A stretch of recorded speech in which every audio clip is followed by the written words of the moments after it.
നോമ്പുകാലം രണ്ടാം ബുധൻ. ഒന്നാം വായന ഉൽപ്പത്തി പുസ്തകത്തിൽ നിന്ന്. 22-ാം അധ്യായം 1 മുതൽ 13 വരെയുള്ള വാക്യങ്ങൾ. പിന്നീടൊരിക്കൽ ദൈവം അബ്രാഹത്തെ പരീക്ഷിച്ചു. അബ്രാഹം അവിടുന്ന് വിളിച്ചു, ഇതാ ഞാൻ. അവൻ വിളി കേട്ടു. നീ സ്നേഹിക്കുന്ന നിന്റെ ഏകമകൻ ഇസഹാക്കിനെയും കൂട്ടിക്കൊണ്ട് മോറിയ ദേശത്തേക്ക് പോവുക. അവിടെ ഞാൻ കാണിച്ചു തരുന്ന മലമുകളിൽ നീ അവനെ എനിക്ക് ഒരു ദഹനബലിയായി അർപ്പിക്കണം. അബ്രാഹാം അതിരാവിലെ എഴുന്നേറ്റ് കഴുത കഴുതയ്ക്ക് ജീനിയിട്ട് 2 വേലക്കാരെയും മകൻ ഇസഹാക്കിനെയും കൂട്ടി ബലിക്ക് വേണ്ട വിറകും കീറിയെടുത്ത് ദൈവം പറഞ്ഞ സ്ഥലത്തേക്ക് പുറപ്പെട്ടു. 3-ാം ദിവസം അവൻ തലയുയർത്തി നോക്കിയപ്പോൾ അകലെ ആ സ്ഥലം കണ്ടു. അവൻ വേലക്കാരോട് പറഞ്ഞു, കഴുതയുമായി നിങ്ങൾ ഇവിടെ നിൽക്കുക, ഞാനും മകനും അവിടെ പോയി ആരാധിച്ച് തിരിച്ചു വരാം. അബ്രാഹം ദഹനബലിക്കുള്ള വിറകെടുത്ത് മകൻ ഇസഹാക്കിന്റെ ചുമലിൽ വെച്ചു. കത്തിയും തീയും അവൻ തന്നെ എടുത്തു. അവർ ഒരുമിച്ച് മുൻപോട്ട് നടന്നു. ഇസഹാക്ക് തന്റെ പിതാവായ അബ്രാഹത്തെ വിളിച്ചു, പിതാവേ. എന്താ മകനെ? അവൻ വിളി കേട്ടു. ഇസഹാക്ക് പറഞ്ഞു, തീയും വിറകും ഉണ്ടല്ലോ, എന്നാൽ ദഹനബലിക്കുള്ള കുഞ്ഞാട് എവിടെ? അവൻ മറുപടി പറഞ്ഞു, ബലിക്കുള്ള കുഞ്ഞാടിനെ ദൈവം തന്നെ തരും. അവരൊന്നിച്ച് മുൻപോട്ടു പോയി. ദൈവം പറഞ്ഞ സ്ഥലത്തെത്തിയപ്പോൾ അബ്രാഹം അവിടെ ഒരു ബലിപീഠം പണിതു. വിറക് അടുക്കി വെച്ചിട്ട് ഇസഹാക്കിനെ ബന്ധിച്ച് വിറകിന് മീതെ കിടത്തി. മകനെ ബലി കഴിക്കാൻ അബ്രാഹം കത്തി കയ്യിലെടുത്തു. തക്ഷണം കർത്താവിന്റെ ദൂതൻ ആകാശത്തു നിന്ന് അബ്രാഹം, അബ്രാഹം എന്ന് വിളിച്ചു. ഇതാ ഞാൻ. അവൻ വിളി കേട്ടു. കുട്ടിയുടെ മേൽ കൈവയ്ക്കരുത്, അവൻ അവനെ ഒന്നും ചെയ്യരുത്. നീ ദൈവത്തെ ഭയപ്പെടുന്നുവെന്ന് എനിക്കിപ്പോൾ ഉറപ്പായി. കാരണം നിന്റെ ഏക പുത്രനെ എനിക്ക് തരാൻ നീ മടി കാണിച്ചില്ല. അബ്രാഹാം തല പൊക്കി നോക്കിയപ്പോൾ തന്റെ പിന്നിൽ മുൾച്ചെടികളിൽ കൊമ്പൊടുക്കി കിടക്കുന്ന ഒരു മുട്ടാടിനെ കണ്ടു. അവൻ അതിനെ മകന് പകരം ദഹനബലി അർപ്പിച്ചു. രണ്ടാം വായന മക്കബായരുടെ രണ്ടാം പുസ്തകത്തിൽ നിന്ന് 7-ാം അധ്യായം 1 മുതൽ 11 വരെയുള്ള വാക്യങ്ങൾ. ഒരിക്കൽ രാജാവ് 7 സഹോദരന്മാരെയും അവരുടെ അമ്മയെയും ബന്ധിച്ച് ചാട്ടയും ചമ്മട്ടിയും കൊണ്ട് അടിച്ച് നിഷിദ്ധമായ പന്നിമാംസം ഭക്ഷിക്കാൻ നിർബന്ധിച്ചു. അവരിലൊരുവൻ അവരോട് പറഞ്ഞു, അവരുടെ വക്താവെന്ന നിലയിൽ പറഞ്ഞു, ഞങ്ങളോട് എന്ത് ചോദിച്ചറിയാനാണ് നീ ശ്രമിക്കുന്നത്? പിതാക്കന്മാരുടെ നിയമങ്ങൾ ലംഘിക്കുന്നതിനേക്കാൾ മരിക്കാൻ ഞങ്ങൾ ഒരുക്കമാണ്.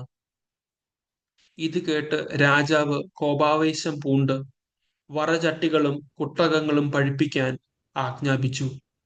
ഉടനെ അവർ അങ്ങനെ ചെയ്തു. സഹോദരന്മാരും അമ്മയും കാൺകെ അവരുടെ വക്താവിനെ നാവും കൈകാലുകളും ഛേദിക്കാനും ശിരസിലെ ചർമ്മം ഉരിയാനും രാജാവ് ഉത്തരവിട്ടു. അങ്ങനെ അവൻ തീർത്തും നിസ്സഹായനായപ്പോൾ അവനെ ജീവനോടെ വറചട്ടിയിൽ പൊരിക്കാൻ രാജാവ് വീണ്ടും കൽപ്പിച്ചു. ചട്ടിയിൽ നിന്ന് പുക ഉയർന്നു. മറ്റ് സഹോദരന്മാരും അമ്മയും ശ്രേഷ്ഠമായ മരണം വരിക്കാൻ പരസ്പരം ധൈര്യം പകർന്നുകൊണ്ട് പറഞ്ഞു, അവിടുത്തേക്ക് തന്റെ ദാസരുടെ മേൽ കരുണ തോന്നും എന്ന് പാടി മോശ ജനങ്ങൾക്ക് മുമ്പിൽ സാക്ഷ്യം നൽകിയതുപോലെ ദൈവമായ കർത്താവ് നമ്മെ കടാക്ഷിക്കുകയും നമ്മുടെ നേരെ സത്യമായും കരുണ കാണിക്കുകയും ചെയ്യുന്നു. മൂത്ത സഹോദരൻ ഈ വിധം മരിച്ചു കഴിഞ്ഞപ്പോൾ രണ്ടാമനെ അവർ തങ്ങളുടെ ക്രൂര വിനോദത്തിന് മുൻപോട്ട് കൊണ്ടുവന്നു. അവന്റെ ശിരസിലെ ചർമ്മം മുടിയോടുകൂടെ ഉരിഞ്ഞതിന് ശേഷം അവർ ചോദിച്ചു, നീ ഭക്ഷിക്കുമോ അതോ പ്രത്യംഗം പീഡയേൽക്കണമോ? തന്റെ പിതാക്കന്മാരുടെ ഭാഷയിൽ അവൻ തറപ്പിച്ചു പറഞ്ഞു, ഇല്ല. അങ്ങനെ മൂത്ത സഹോദരനെ പോലെ അവനും പീഡനമേറ്റു. അന്ത്യശ്വാസം വലിക്കുമ്പോൾ അവൻ പറഞ്ഞു, ശപിക്കപ്പെട്ട നീച്ച, ഈ ജീവിതത്തിൽ നിന്ന് നീ ഞങ്ങളെ പുറത്താക്കുന്നു. എന്നാൽ പ്രപഞ്ചത്തിന്റെ അധിപൻ ഞങ്ങളെ അനശ്വരമായ നവജീവിതത്തിലേക്ക് ഉയർപ്പിക്കും. അവിടുത്തെ നിയമങ്ങൾക്ക് വേണ്ടിയാണ് ഞങ്ങൾ മരിക്കുന്നത്. പിന്നീട് മൂന്നാമൻ അവരുടെ വിനോദത്തിന് ഇരയായി. അവർ ആവശ്യപ്പെട്ട ഉടനെ അവൻ സധൈര്യം കൈകളും നാവും നീട്ടിക്കൊടുത്ത് അഭിമാനപൂർവം പറഞ്ഞു, ഇവ എനിക്ക് ദൈവം തന്നതാണ്.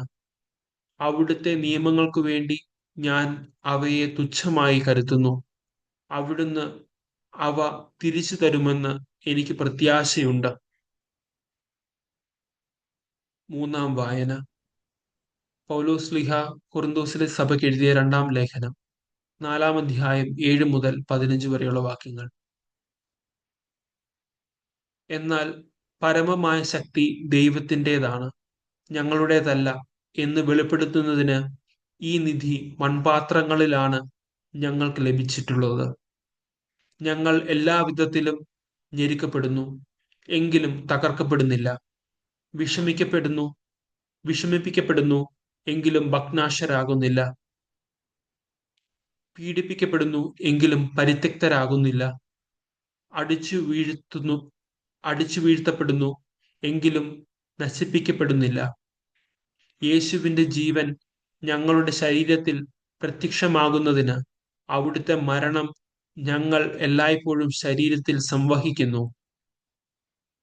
ഞങ്ങളുടെ മർത്യശരീരത്തിൽ യേശുവിന്റെ ജീവൻ പ്രത്യക്ഷമാകേണ്ടതിന് ഞങ്ങൾ ജീവിച്ചിരിക്കുമ്പോൾ യേശുവിനെ പ്രതി സദാ മരണത്തിന് ഏൽപ്പിക്കപ്പെടുന്നു.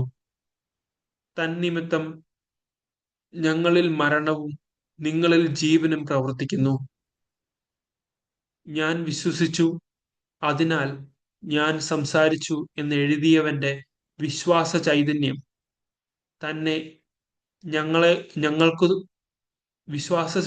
തന്നെ ഞങ്ങൾക്കുള്ളത് കൊണ്ട് ഞങ്ങളും വിശ്വസിക്കുകയും സംസാരിക്കുകയും ചെയ്യുന്നു. കർത്താവായ യേശുവിനെ ഉയർപ്പിച്ചവൻ യേശുവിനോട് കൂടെ ഞങ്ങളെയും ഉയർപ്പിക്കുമെന്നും നിങ്ങളോടൊപ്പം അവിടുത്തെ സന്നിധിയിൽ കൊണ്ടുവരുമെന്നും ഞങ്ങൾ അറിയുന്നു. ഇതെല്ലാം നിങ്ങൾക്ക് വേണ്ടിയാണ്. അങ്ങനെ കൂടുതൽ കൂടുതൽ ആളുകളിൽ കൃപ സമൃദ്ധമാകുന്നത് വഴി ദൈവമഹത്വത്തിന് കൂടുതൽ കൃതജ്ഞത അർപ്പിക്കപ്പെടുന്നു. സുവിശേഷ വായന. വിശുദ്ധ മത്തായി എഴുതിയ സുവിശേഷം 10-ാം അധ്യായം 16 മുതൽ 25 വരെയുള്ള വാക്യങ്ങൾ. ചെന്നായ്ക്കളുടെ ഇടയിലേക്ക് ചെമ്മരിയാടുകളെ എന്ന പോലെ ഞാൻ നിങ്ങളെ അയക്കുന്നു. അതിനാൽ നിങ്ങൾ സർപ്പങ്ങളെ പോലെ വിവേകികളും പ്രാവുകളെ പോലെ നിഷ്കളങ്കരുമായിരിക്കുവിൻ. മനുഷ്യരെ സൂക്ഷിച്ചുകൊള്ളുവിൻ. അവർ നിങ്ങളെ ന്യായാധിപ സംഘങ്ങൾക്ക് ഏൽപ്പിച്ചു കൊടുക്കും. തങ്ങളുടെ സിനഗോഗുകളിൽ വെച്ച് അവർ നിങ്ങളെ മർദ്ദിക്കും. നിങ്ങൾ എന്നെ പ്രതി നാടുവാഴികളുടെയും രാജാക്കന്മാരുടെയും സന്നിധിയിലേക്ക് നയിക്കപ്പെടും. അവിടെ അവരുടെയും വിജാതീയരുടെയും മുമ്പാകെ നിങ്ങൾ സാക്ഷ്യം നൽകും. അവർ നിങ്ങളെ ഏൽപ്പിച്ചു കൊടുക്കുമ്പോൾ എങ്ങനെ പറയണമെന്നോ എന്ത് പറയണമെന്നോ നിങ്ങൾ ആകുലപ്പെടേണ്ട. നിങ്ങൾ പറയേണ്ടത് ആ സമയത്ത് നിങ്ങൾക്ക് നൽകപ്പെടും. എന്തെന്നാൽ നിങ്ങളല്ല, നിങ്ങളിലൂടെ നിങ്ങളുടെ പിതാവിന്റെ ആത്മാവാണ് സംസാരിക്കുന്നത്.